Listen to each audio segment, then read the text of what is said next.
And good morning. Hey, it's Ken Walls. Welcome to Breakthrough Walls. I'm excited about our guest today. What's up with this collar going on here? I'm excited about the guest I have on today. Good friend of mine, a buddy of mine, known as the Master Closer, Mr. Dale Childress Jr. I want to go ahead and bring Dale on camera here. Dale, welcome to the show, brother. Hey guys, good morning. Good morning. Thanks for having me, Ken. I really appreciate that. Dude, I'm so excited to have you on here, man. So listen, this show is called Breakthrough Walls, and it's all. What am I hearing? What is that sound, man? Do you hear that buzzing sound? That's crazy. It's a what is that? The weather warning thing. I hear going off somewhere. Anyway, I don't know. But anyway, the show is about helping people have a breakthrough in life and overcoming all the craziness that can occur. And you know, one thing I've found is people have a tendency of getting stuck in life. They don't know how to get through the things that you know, the things that we all experience. And you are you've come through some craziness in life, dude. So, you know, I want to kind of start with having everybody get to know you, who you are. And, you know, that generally starts with where were you born and raised, man? Well, so again, thanks for having me, Ken. I'm grateful to be on here. And share my story. So I was born and raised in a little town called Ashland City, Tennessee, which is just about 20 minutes north of Nashville. And I've lived there my whole life until I ended up selling one of my businesses one day and moving to Florida. I wanted to start my new life down in South Florida, which that's where I am currently now. That's where I live now. So you were, man, maybe you should plug that mic in and see if that thing, because I'm getting some serious buzzing. Are you getting some weird sounds in the background? Yeah, you don't hear that? No, I don't hear anything. Hang on. It just started right when we started. Now do you hear me okay? No, it's still got that buzz. That's weird. I don't know if anybody else can hear that or if it's just me, but I hear weird. I don't hear anything. Can you hear me okay like this? Yeah. I hear you there. I think Is that better? Stopped. Yeah. Okay. Wow. Well, let's roll, baby. Okay, so the buzzing sound was throwing me off. So you were Are we good now? Do we have good quality sound? Yep, we do. Okay. So yeah, I was born and raised in a little town north of Nashville, and you know, just a small town mentality. And it's funny because I still revisit some of my friends through social media, and I just check up on them, and they're still there doing their own thing. And it's like, you know, that just wasn't for me. I'm not saying it's right or wrong. I'm just saying that wasn't for me. I wanted to get out and make something real big happen, because I feel like I have a lot of people to help in this life. Well, so you were born and raised in Tennessee, but you didn't. When did you move to South Florida? How old were you? Just over the past 7 years. I've been living here for about 7 years now. And you came from Tennessee? Yep. Okay. I sold my business there, and then moved down to Nashville, or down from Nashville to. I live in Naples, Florida now, which is on the coast. It's on the Gulf side of Florida. So to start my new life, man. So let's. I realize you're only like 25. But that's a huge gap of time, right? So you went to elementary school and high school and all that. Did you go to college? I did a little bit of college to be a paramedic, and I pretty much used that as a way to keep my sanity during the time I was going through a rough time in my life, and decided, you know what, I've always been the kind of guy to push myself to be better, and being a paramedic, working in an emergency scenario is kind of like something I always thought was like the worst case scenario anybody could actually be in, is to be a paramedic and see somebody at their worst time in an emergency scenario. Yeah. And that was the last thing on earth, the last scenario in earth I ever wanted to be in. So I chose that. Wow. I chose that to push myself to overcome that the way I thought about that perception, and overcame that. And to me, that was the worst possible scenario to be in, is in an emergency scene that way. And I placed myself in that on purpose. Wow. Well, when you were growing up, I mean, I mean, you said it was like a typical small town. Yeah. Oh, yeah. Yeah. I mean, we got a Walmart. I remember the first time when we got a Walmart there, and everybody was so excited. And then we got a McDonald's. I think a McDonald's finally came there while I was still living there, and it was like that was the main event of the whole city. We finally got Yeah, I worked at McDonald's when I was a teenager. But growing up, I mean, what kind of challenges did you face growing up as a kid? Like, so we lived in a house that was allegedly condemned prior to us moving in, and my stepdad was very resourceful. He didn't have a lot of money, but he was resourceful. They did very well. They always figured out a way. They weren't financially successful at all, but they always figured out a way to make ends meet. And so we were definitely broke. We were, by American standards today, we were definitely poor. But, and I use that as motivation, actually, to never be that way when I created my own. When in my adult reality, I made the decision throughout my entire childhood to never be in that scenario. And I think that's one of the things that actually drove me to go out there and push hard and create something for myself, because I didn't want to be in that environment that I was in when I was at such a young age. Yeah, yeah. So you were, I mean, you grew up poor. Yeah, absolutely. Like real poor. Whole 9 yards. Oh yeah. Living in a condemned house poor. We qualified for that level. Right. So I mean, living in a condemned house is poor. No, again, he did what he had to do to fix it up, you know, make it livable. But yeah, it was definitely not a pleasant experience, to say the least. Right. So you went through it as a kid. How old were you when you got your first job? Okay, so it's funny because the whole rich dad poor dad scenario. Yeah. That's kind of the childhood that I had. Like my real dad, I never saw him maybe a dozen times throughout my entire childhood. Yeah. And he lived in Indiana at the time throughout most of my childhood.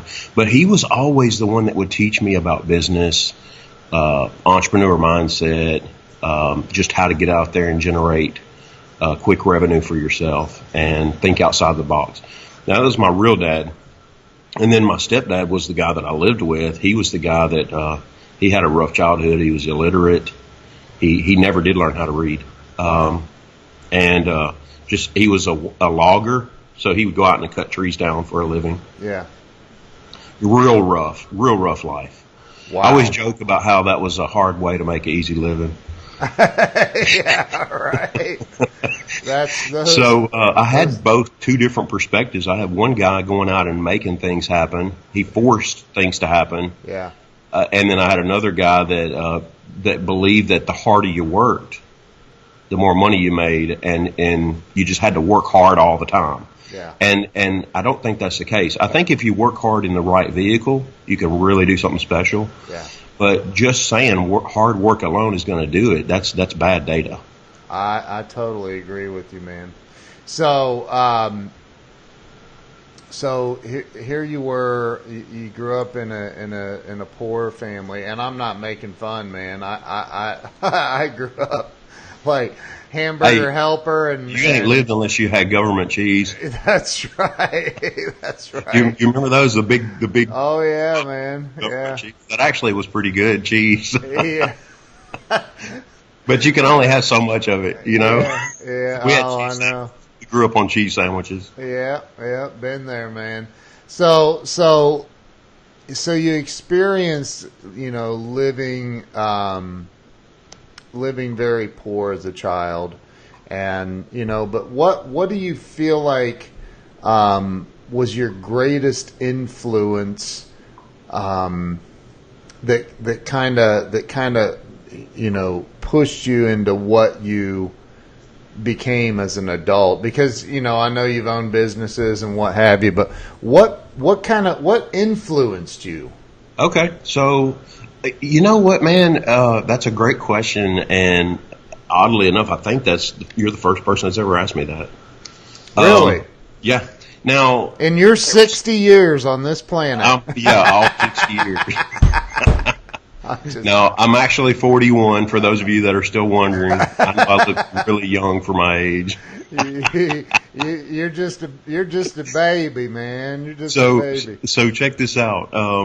What really influenced me? Well, I can say with certainty, my football coach in high school, he influenced me with a positive mindset on how you can accomplish anything with your mind with the right attitude. He was all about attitude. He would take somebody that was a terrible football player and he would bring them on board just because they had a great attitude, because he could teach them how to play football. So he really influenced me in a huge way. He knew how broke we were. He actually allowed me to mow his lawn and his neighbor's lawn in order to pay for football camp. We couldn't even afford to go to football camp. Wow. And so he influenced me in such a way that he's like, look, he showed me a way, if I was willing to work for it, that I could still afford to go to football camp, and I didn't think there was any chance at all. So just things like that. But business-wise, my whole life changed when I read Think and Grow Rich. Wow. I said, this worked for me, and I would encourage anybody to do it. I wrote a letter to the universe. And in that letter was me telling this reality, God, the energy that made everything. The letter was me telling God what my life was going to be like. And I get chill bumps because I still have that letter and I still read it occasionally. And wow. It's such an interesting perspective for me to put my stake in the ground and say, look, here's what I'm going to accomplish in my life. Right. Here's why I'm going to experience all of this. And I started getting up at a specific time every morning. Now, for me at this time, I want you to understand something. I set the time for like 4:30 a.m. We can't ever, it's an excuse. When somebody tells you don't have time, we all have the exact same amount of time every single day. Yep. So it's a matter of priority. That's what right. are we going to prioritize with our time? Yep. So if somebody says they don't have time for you, they really mean you're not a priority. Right? And we're all guilty of that. Yep. But we all have 24 hours in a day. That's just the truth of the matter. So I set my clock for 4:30 a.m. and I would get up and I would read. And at the time, I didn't read a whole lot, but at the time, I committed to reading 10 pages every morning of Think and Grow Rich. Wow. And I got so involved in it, man. I got to the point to where I would read my 10 pages and it was like, oh, God, I don't want to stop right here. Like, I'm on page 10. Yeah. I really want to keep reading. And it made me actually look forward to the next morning. Yep. And I read that whole entire book, Think and Grow Rich, which my version is like that thick. Yeah. And I read it every morning, 10 pages at a time. And my entire life changed by the time I was finished with the book. Wow. And it changed in such a drastic way that people that knew me were asking me what I had been doing that was so different. That the new Dale was totally different from the old Dale. And the only thing I did differently was I set my clock for 4:30 a.m. and read Think and Grow Rich every morning. So how old were you? When I did that, ironically, I had already started one of my first companies. I was probably 25. So let's back up. So you said you went to college. How long did you go to college? I just went to college long enough to get my paramedic license. Okay. So you were what, 18, 19? Yeah. Well, a lot had happened between the time I graduated high school and in my mid-20s. But yeah. What happened? What happened? Well, I went through the whole divorce, had my first kid when I was 18, that whole thing. Oh, did you really? Yeah. But my kids and I have great relationships. Sure. I have a son named Luke. He's mini me, basically. He's almost 20. It's hard to believe I almost have a 20-year-old kid. So you went through 18 years old. You got married, I assume, or no? Had a kid, got married. Wow. Out of high school. And then you got your paramedic's license. Did you did you become a paramedic? Did you do the deal? Yeah, I helped a lot of people. I saw a lot of people in their worst moments in their life. I learned a lot. Man, I learned things that you can never experience in any other way. Right. And one of the most valuable things I learned, though, was that I can do anything that I set my mind to, regardless of how terrified I might be of it. But again, I want to reiterate, the whole reason I decided to do that was only because I took that as a challenge in my life. Right. Of a scenario that, worst case scenario I could possibly be in is be placed inside of an emergency, a medical emergency scenario. Right. Nobody wants to be in front row seat in that type of environment. Right. And for me, I think I was like terrified of it. So I made a decision. I'm going to go to school and actually do that. Right. Right. So, and it kept me occupied through my divorce, which is something I think those of you, if you're going through a tough time, if you're going through divorce or whatever, you got to keep your mind, working, because you cannot just sit and dwell on stuff all the time. You'll go crazy. Well, and that was my outlet. And I agree with you 1,000%. I think one of the things that people, I had Sharon Lecter was on the show, and she wrote Think and Grow Rich for Women with the Napoleon Hill Foundation. She wrote Outwitting the Devil, and I'm reading that right now. Actually, Outwitting the Devil, her version of it. It's an amazing book. It's amazing, and her version is the only version, man. It was buried in the archives, and she pulled it out and wrote the whole transcript. Did the whole thing. Awesome. It's amazing. We're halfway through it right now. Yeah, you know how it's got the Q&A on there of the devil? What's that? It has the Q&A of the devil actually talking. Yeah. All right, so I get to play the devil, and Misty plays the human. Yeah. we actually role play back and forth while we're reading the book. We both have 2 copies. Oh, that's awesome. And I get to play the devil and use the devil voice while we do it. So I think that one of the things that I've seen, like Sharon talks, about losing a child. She lost her son, and so it's and people learn, and this show, I think people are really, we've all been through crap in life, man, and I think that it's that pain that we experience. It's going through that crap. And sitting there and crying about it, and then somehow figuring out how to get through it and pick ourselves up. So here you are at 18 years old. You're married. You have a child, and you're a paramedic. And and are you at that moment in your life? It's got to feel like it's just falling apart. Oh yeah, I was a wreck. And now that I look over it, man, it was my responsibility. Everything that happened, right, I had control of it, and I didn't realize that I had control of it at the time. Right, exactly. I had full control of that scenario, and I didn't even know it. So you're just like everybody else at that age, or some people are that way forever, but you're probably pointing the finger at everybody else, all these external things. It's everybody else's fault. Right, it's bad luck. The whole thing. It's bad luck. I had a bad string of events happen. It was always everybody else's fault or bad luck is what I blamed it on. I didn't acknowledge it was just me. It was all me. Misty Williams Childress is on here, and she says, you play the part well. She's talking about the devil. She's got a little heart and a little devil in there. That's your wife. We read that every morning. We read about 10 to 12 pages every morning of that now. That's what we do. That's the book we're on right now. Dude, that's awesome, man. So you went through all this stuff. I assume you stayed. Well, yeah, you did. You stayed in Tennessee for a good long while, but you didn't stay with the paramedic thing. What did you do after paramedics? After being a paramedic? Well, so it's a funny story because I've always been a master mechanic, and it was by default. It wasn't really by choice. We were so broke growing up that we could not afford to pay anybody to do our own maintenance on the family vehicle and that sort of thing. So I learned at a very young age how to actually do auto repair, because we couldn't pay anybody to do auto repair for us. Right.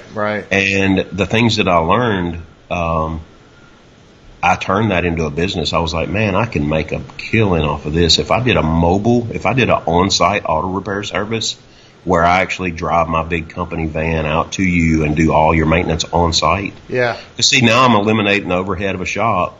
Yeah. And I'm providing a service where I come to you. That's awesome. And I killed it with that. And I did that for years. Wow. Yeah. And ended up growing that into a big auto repair business, auto service center. We owned a 7-bay auto repair shop close to downtown in Nashville. I sold all that and moved to Florida. Jeez, I didn't know that, man. Wow. Yeah, so I'm an awesome mechanic. I'm an expert at it. I'm like a brain surgeon. I'm the kind of guy where you can call and say, hey, what does this sound like? And you can hold your phone to the engine and I'll tell you what's wrong with it. Well, I'm glad I got your cell phone number. I did not know that, man. I will definitely be. I got an issue I'm going to talk to you about later right now, man. That's awesome. You can hold the phone up to the car and I can fix it over the phone. He's the auto whisperer. So you had this mechanic business. You did well, it sounds like. And at some point along the way there, you decided this ain't for me anymore. Well, you're right, and the thing is, so just to give you a little perception of what you can do, the power of how strong your desire is to accomplish something, there's no limit. The story behind that shop, man, I really want to spend just like maybe 1 or 2 minutes sharing that with you. Share away, dude. I was in my automotive repair vehicle, the van that I drove around doing maintenance for people, and I passed by this shop that was vacant. This auto repair shop. And I thought, man, I would love to have that place, and there's no way I can afford that. But every day I drove past it and saw it. And the guy had the phone number on the front of the windows where you could actually, it's like call for info. Yeah. Right? Yeah. And I called the guy and I'm like, hey, man, I might have had, I don't know, I had my bail money and that was it really at the time, at that particular time. Did you say my bail money? Bill. Bill. Bill. I had enough money for check this out. This is a true story. I had enough money for my apartment that I was renting, for my Harley payment, my light bill, and my groceries. That's how much money I had in the bank. Yeah. And all that was about to be due. Yeah. And it was roughly $4,000. Right? Yeah. Now, he needed $4,000 down. He needed a $4,000 deposit. He needed the first and the last month's rent. So the guy's asking for $12,000 just to get into the shop. Wow. All I had was my money, my grocery money, and my rent, and that was $4,000 to the penny. Like that's every single penny that I had. And I said, "Look, man, I've got $4,000. I can give you $4,000 right now. The place needs to be fixed up. The shop needs to be cleaned up. How about I remodel the front office area? Because I needed a nice place anyway. Right. My customers come into. I said, hey, how about I remodel the office area for you for another $4,000, and then I'll give you the remaining $4,000 within the first 90 days. He goes, you know what, man? I love that your desire to make this happen. He goes, let's just do that. And he took the $4,000, which was every penny I had, and I bought groceries my first night in business with some of the sales that I had that day. Wow. That's how tight it was. And I made it work. Yep. Now, you ask yourself, would I be so certain in myself and my ability to create something that I'm willing to put every penny on the line for that day? Yep. I had to make money that day just to have groceries that night. Yep. It was really that tight. And I made it work. I've been there, man. So we started that business with $4,000. We did $400,000 the first year. Wow. And the rest is history. So that's how you can turn $4,000 into $400,000. So Just doing it. you had this business. You did very, very well, and then like I said earlier, at some point you said, "I don't want to do this anymore." Yeah. Well, it's not that I didn't want to do it anymore. It's that where I wanted to go in my future did not involve having an auto repair business. Right. So I don't know if it's a weakness or a strength, but I tend to, when I get a vision in my mind and I get really excited about it, I obsess over it until I just make it happen. Right. And I don't make excuses. I don't say, well, I'm too old for that, or, well, I don't live in this area. Look, I look for all the reasons that I can make that happen. Right.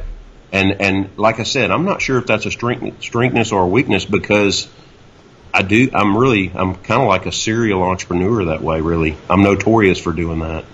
Right. Right. So you got out of that. Is that Mm-hmm. when you, there's a little bit of a delay. I don't know what that is, but is that when you decided that you were moving to Florida, or was there something? So Misty and I were very spontaneous people. I'll hold it. No, wait a minute. Now, where did Misty come on the scene? So if you fast forward about eight or 10 years, Oh, okay. we're hopping in the car one day, and we literally packed like a toothbrush and deodorant. Did y'all meet? You met in Tennessee? She's from Tennessee? Yeah. Ah, okay. We packed like toothbrush and deodorant and took off down the highway on a random road trip, and we didn't even know where we were going. Wow. I called the guys at the shop and I said, hey, I need you to hold things down for 4 or 5 days. I'll be back later. And we jumped in the car and started driving, and we just got on the interstate and drove south all the way to Key West. And we ended up in Key West without any plans or anything. Wow. That's the way we roll. Holy crap, man. That's awesome. And we went to Key West, and the next morning I woke up and I saw the waves off the balcony. I saw the ocean. And I said, we're going to move down here in a year. We're going to live here in 12 months. Wow. And 1 year later to the month, we had sold the business and packed everything up and moved to South Florida. Wow. Which I live in Naples right now, South Florida. And Yeah. 12 months later, from that time I manifested, from the time I actually verbalized to her that we were going to move down here, 12 months later we did it. Wow. That's awesome. And she didn't think, and I know she's watching right now, but Missy didn't think that we were going to be able to afford to do it. And we were like, check this out. We were like 6 weeks away from our deadline, from our goal. Yeah. And she goes, maybe we should push the deadline out further. And I'm like, no, now's the time to double down. Wow. We're still going to do this. And we made the whole thing happen in 6 weeks. We sold the business, packed everything up, found a place to move to, made all that happen the last 6 weeks of that 1 year deadline. That's awesome, dude. So you ended And up. I will tell you the truth. I was even thinking myself, maybe we should push the deadline out because it seems impossible to do all that in 6 weeks. Yeah. But we still doubled down and pushed harder and still made it happen. Right. Right. So you ended up in Naples. Yep. Okay, and then now somewhere along the line, didn't you? And I truly don't know the exact way this all happened or what exactly happened, but didn't you work for Grant Cardone for a while? Yeah, man. I worked for Grant Cardone, made a lot of good friends there, learned a lot. Personally learned so much from Grant from being there. Had a wonderful time, left there on good terms. Made a lot of what I feel like are lifelong friends. I've got friends that I made there that we still talk all the time, weekly, sometimes daily. Wow. I learned so much from being there, and I'm grateful for that opportunity. I left there and started, I got into the roofing industry. Okay. And didn't know anything about roofing at all. Someone got me nothing about it. I did not know. I was the last guy on the planet to ask to tell you any information about a roof. Okay. Right. Now, if it was a car, it was a different story, but roofs were not my thing. Right. Right. Wow. So we ended up selling 180 roofs in my first 3 months in the roofing industry. Is that good? Well, so just to enlighten you on that, the average roofing salesperson, which we probably have a few watching right now, but the average roofing salesperson sells 3 to 5 roofs per month. Wow. I sold 180 my first 3 months. Holy moly. And I didn't know anything about roofs. I did all 180 and knew nothing about roofs. I am proof that you don't have to know how to build a roof in order to know how to sell one. Wow. And wow. I told the customer that. I'm like, look, you don't even want me to build your roof. I'm not the guy that's going to be on your roof. I tell them that on appointment. You don't want me building it. It's going to look terrible if I do it. Right. You will have you'll have leakage. Yeah, and look, I was transparent with my people. Yeah. I was telling them, look, I'm the rep. I'm the face of the company. I'm the guy that communicates with you and makes sure that everything gets handled through the proper channels. Right. I'm not the guy that's going to be building your roof. And you would be surprised at how people actually appreciate you just being up front with them. Yep. You know? That's and right. I sold 180 in 3 months. Wow. Whereas the average roofing salesperson would have sold 15 in those same 3 months. Wow, dude. That's what I teach incredible. now. I travel the United States. And I teach other roofing companies how to do exactly what I did. Because what I did is something that I can teach anybody. It's a learnable process and a system. Right. That's my passion now. I travel the United States and I train other roofing companies on how to do 10 times the business that they're used to doing. Wow. Yeah, I definitely I know that you do that, and you got some online training stuff going on, and you got all kinds of stuff happening, man. And so you know, I guess when it comes down to, because again, you and I are good friends. We've had some very long, in-depth conversations.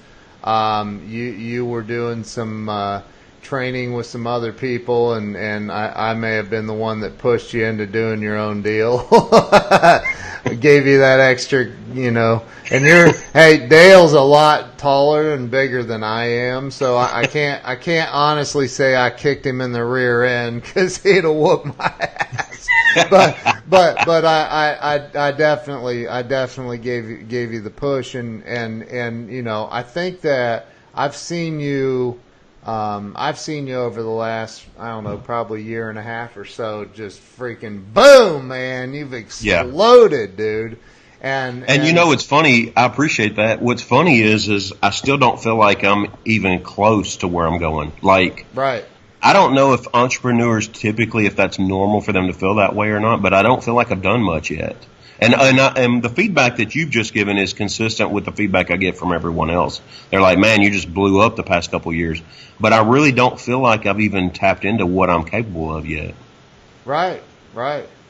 Yeah, like, I feel like I'm still trying to get traction, like I'm trying to start. When I look back, and I've already been doing it for a few years. I feel you. I'm the same. I've been doing what I do for the last 16 years, man. I still don't feel like I've gotten anywhere. You know, so I think that's pretty normal, you know, and you know, so from your perspective, because I know you deal primarily with people that are in roofing sales, but from your perspective, if you take roofing sales out of it and you just look at life as a whole, what do you think? What's the biggest thing, in your opinion, that holds people back, that keeps them from experiencing all of life and success, not just success financially, but success as far as their level of happiness or their level of feeling some sort of accomplishment or wins? What do you think it is? So I really think it boils down, and I don't know, I hope the viewers can wrap their head around what I'm about to say. I really think it boils down to what we learned as true through our childhood experiences. Let me ask, I want you guys to ask yourself something, the guys that are watching. Just because you learned something as a child and it was true to you then, it doesn't mean that's the actual truth or that's part of your reality now. And I think that a lot of people, you allow old data or bad data from their past to control their future decisions. So I know that's kind of deep, and I really don't want to confuse anyone, but to me, that's the right answer. I think things from our past prevent us from moving forward through our future. So would you call that fear? Definitely fear. You cannot make a good decision in fear. You can't do it. Right. If you're making a decision out of fear, it's not a good plan. You can use fear for motivation, but you don't need to make a decision out of scarcity. That's like the worst possible thing you can do. Right. I agree with you. So you think that fear is what's holding people back based on previous life experiences? Right. It looks like you're trying to control a situation I hear going on in the background. Yeah, there's a little bit of noise in here. I apologize. It's all right. It's all good, man. That's life. So if somebody comes to you, Dale's giving orders now. Just say it, dude. Just yell at him. Say, hey, could y'all keep it down? I'm on a live TV show right now. It's all good, man. So if somebody came to you and they're struggling and they can't pay their bills, they can't figure it out, their life's falling apart, they don't know what way to turn. Been there. Electric's getting shut off tomorrow. Can't eat. I get it. Can't get no food. Like, you got to go buy ramen noodles because that's all you can afford. Hey, yeah, can't even. You got to go make a pack of goldfish last you 3 or 4 days. Right. So what do you say? What do you say to that person that's there right now, and they don't know what to do? They don't know how to get unstuck. What do you say? Well, you got to start thinking, what do I have that I can solve somebody's problem with? And be resourceful. It does not take money to make money. It takes resourcefulness. And Tony Robbins, I learned a lot from him over the years, but Tony Robbins talks about being resourceful, the ability to see an opportunity to generate revenue for yourself by solving someone else's problem that may not require any money out of your pocket. You know, there's things that we all are gifted with that I believe that are our strong suit, and other people are looking for someone with your gift to solve their problem with. So I want you to start thinking outside the box. And right now, day one, if you're stuck in that rut, day one is you got to acknowledge, look, you can't keep doing what you've been doing because that's what got you to this point. So day one, you got to start over. Day one is today. It's a new day. I'm not going to do the same routine. I'm going to create new habits. If that means delivering pizzas for a few weeks to get some cash, there's companies that are hiring everywhere. Go down the street, you can find a job to make some quick money. Yeah. But I think the first key is acknowledge that today's a new day and start creating new habits. Because your new habits, that's what's going to help you change your whole life. The habits are what helps you evolve. I agree with you, man. If you keep doing what you're doing, it's not going to change. Right. I agree with you. And you do it because you know you need to do it, not because you even want to do it. Just do things you don't even want to do. So, if they're necessary. So get creative and be resourceful. Yep. Absolutely. There's opportunities everywhere. I think the biggest problem in our country, in the United States, is deciding how you're going, which opportunity you're going to succeed with. I really think that's the hardest thing in the United States. Yeah. There's so much opportunity out there. It's buckling down and just picking one opportunity. Because people, they do something, they'll try it for a week or two and quit and go try something else. Yeah. Just pick one opportunity and kill it. I didn't know anything about roofing. Nothing. And I could have easily said, look, man, I don't know anything about roofing. There's no way I can do this. Right. And most people probably would think that. Yep. Instead, I'm like, dude, this is an opportunity. I'm gonna capitalize on it. And my strength was I knew how to get a signed contract. Yeah. See, you don't have to know how to do a roof if you know how to get a signed contract. That's right. That's right. So you can sell anything in any industry as long as you believe in it. Guys, my best advice to you, if you want to change your life financially, you need to get into sales. Whatever it is you're passionate about, I don't care what it is, as long as it's ethical and you're helping people, you need to get into sales. That's where it's at. So many people don't believe that they're in sales or that they, right. I've had selling everything. My own wife has said to me, like, I'm not a salesperson. I don't know how. I'm like, you kidding me? You sold me. Like everything you do, you're selling. Like if you're married, you're a salesperson. That's right. Like you can't, like you have kids, you're definitely a salesperson. Exactly. Because you know the art of negotiating becomes real with kids. Yep. So I mean, what's right now? I know you're traveling the country. You're going into roofing companies and you're training their sales staff. You've got the online training platform. You've got all this stuff going on. What's coming up for you, man? What's next? So the next step is now we're actually moving our office I'm relocating my staff to St. Petersburg. We actually secured a place. It's so awesome. I love it. Downtown St. Petersburg on the water on Tampa Bay. We're actually on the water. St. Pete. Here's the scenario. We're on the water, Tampa Bay, in downtown St. Petersburg. Wow. So you got all that downtown action. You can look, we're 17 floors up. You can look straight down 17 floors off your balcony. They race Indy cars there. You can look down below your balcony and watch the Indy cars racing through the streets every year. That's awesome, dude. It's amazing. So we're doing that. We're relocating our office. Master Closure Society is the name of my company. We're relocating there in about 4 weeks. It's about 4 to 6 weeks now. And that's where our main headquarters is going to be established forever. That's our forever home for Master Closure Society. Wow. But I do envision, to answer your question, I envision opening up satellite offices and helping our clients across the country in their particular city. We're coming to Chicago for sure. Chicago's been an excellent city for me.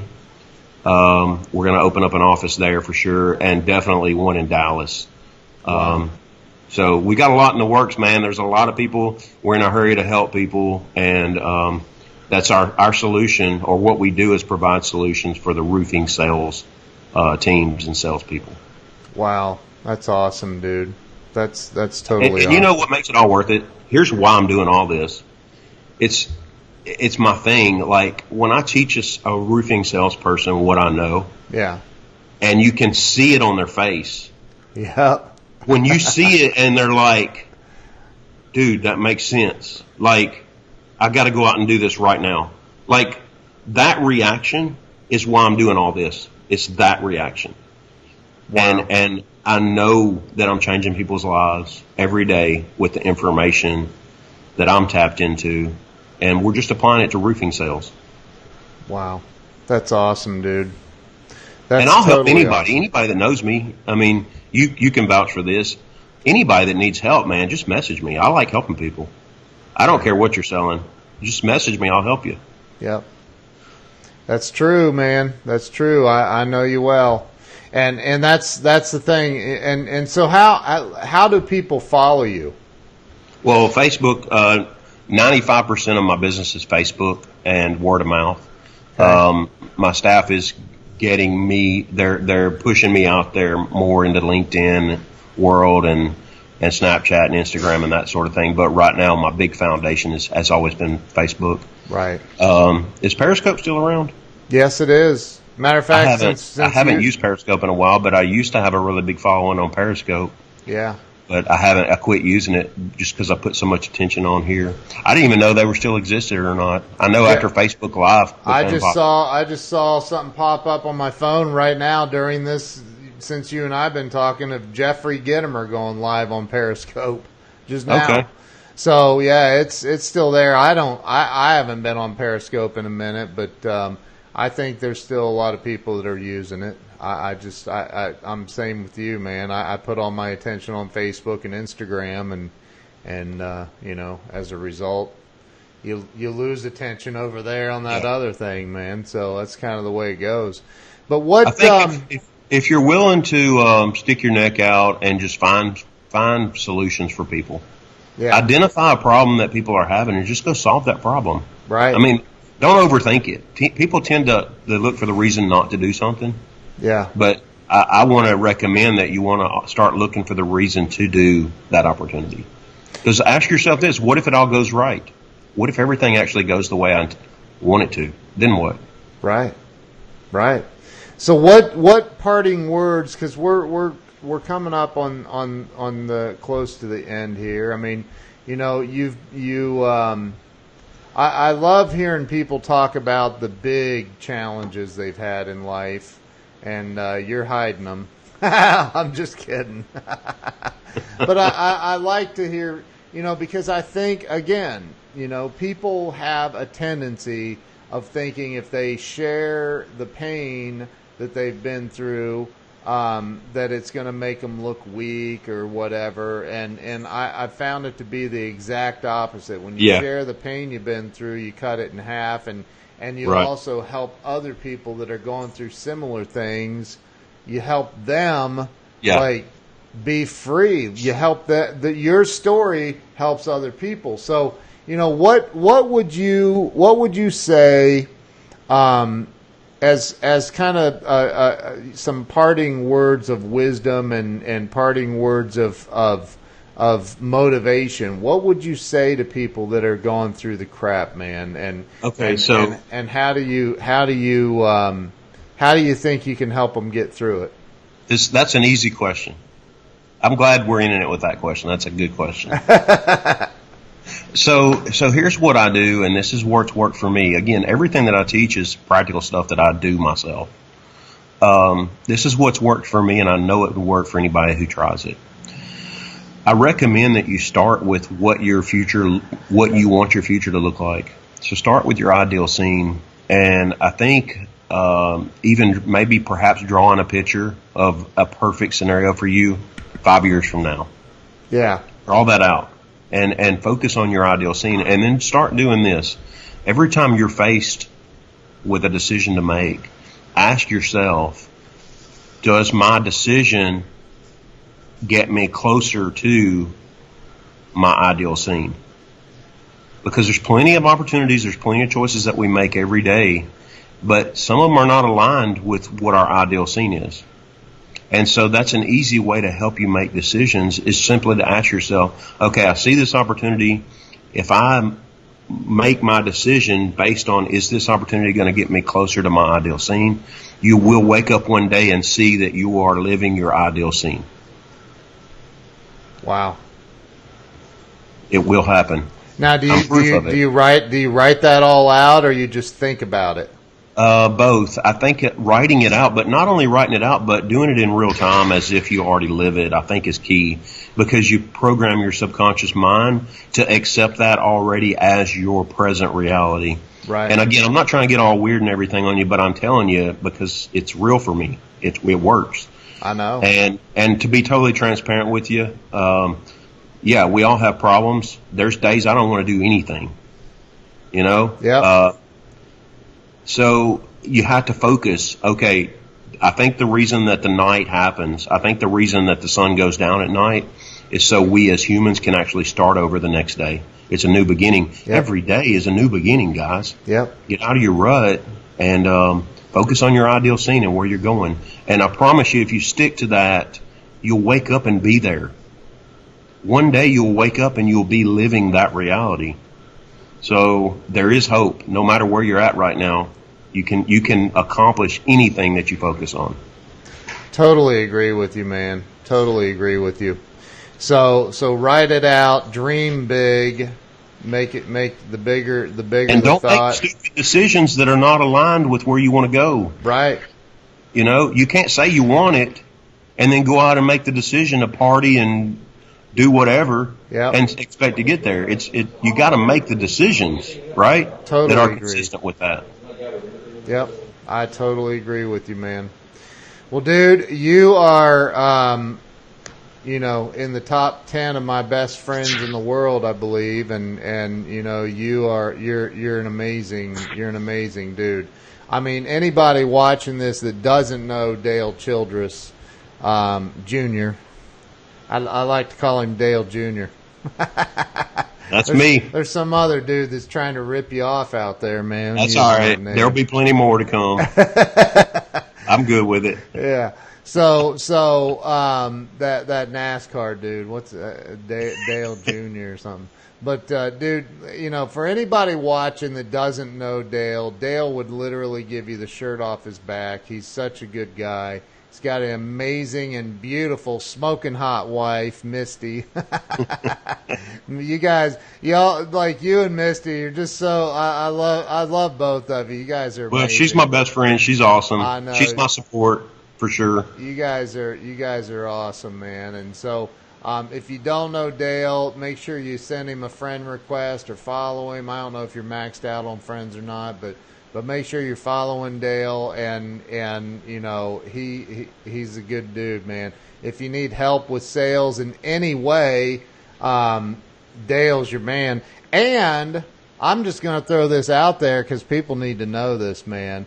Dale has put together a course that he is selling access to. I don't even know how much it is, but I'm sure it's priced right, but he said if you want to get a federal drone license, Dale has a course put together that literally he's teaching the entire process to become an FAA registered drone pilot, so you can get registered and be licensed.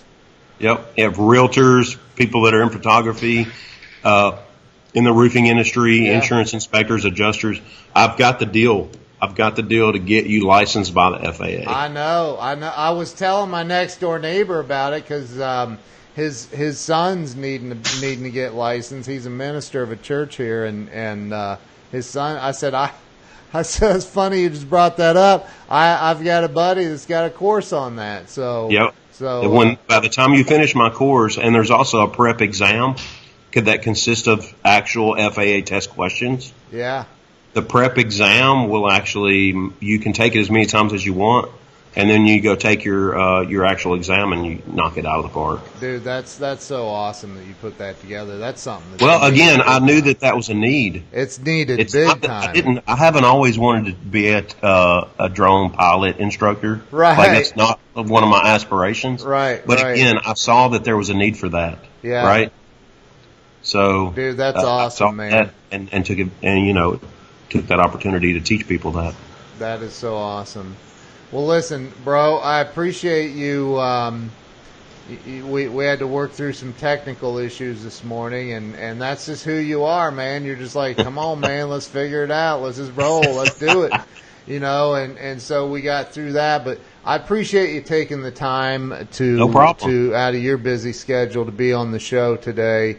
You're filled with lots of wisdom. If anybody needs help with sales or anything, hit Dale up. He definitely is. And we still go out to do to help other sales teams too. It's not just roofing sales training, right? It's any sales training, right?